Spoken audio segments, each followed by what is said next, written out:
In this video, I'm going to introduce you to the fourth of the four forces that come up over and over in this class. As with the other forces, I'm going to start with a demo. So I have my air puck here again, and I'm going to start by just giving the air puck a push. And you can see that after the air puck lost contact with my hand, it slid along the table, got slower, and stopped. Now, we have seen already that if an object is getting slower, that means there must be a force acting on the object opposite the direction of motion. So here, we could see the air puck sliding to the right. As the air puck was sliding to the right, it was getting slower. That tells us there was a force acting on the air puck towards the left. What was the thing exerting that leftward force on the air puck? That thing exerting the leftward force on the air puck must have been the top surface of the table. So notice here that the surface of the table was exerting a force parallel to itself.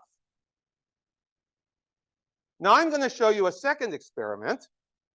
In the second experiment, I'm going to put the air puck on top of the cart here, and I'm going to push on the cart so that the cart will get faster and faster, and we're going to see what the air puck does in response. Okay, so the air puck's on top of the cart. Let's push so it gets faster and faster.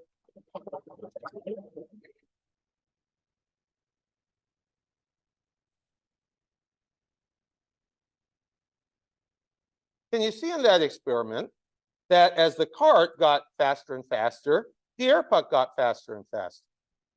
Now, in this experiment, the air puck was moving to the right and getting faster.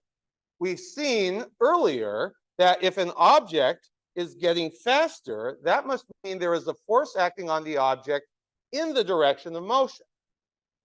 So if the air puck was moving to the right and getting faster, there must have been a rightward force acting on the air puck.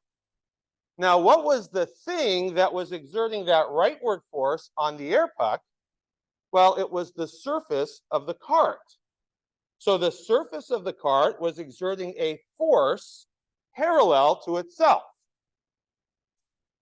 Okay, so now we have two examples here.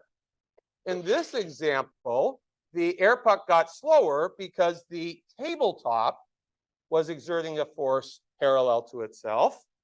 In this experiment, the air puck got faster because the surface of the cart was exerting a force parallel to itself. A force which is exerted by a surface parallel to itself is called a frictional force. Okay? So a frictional force acts parallel to the surface exerting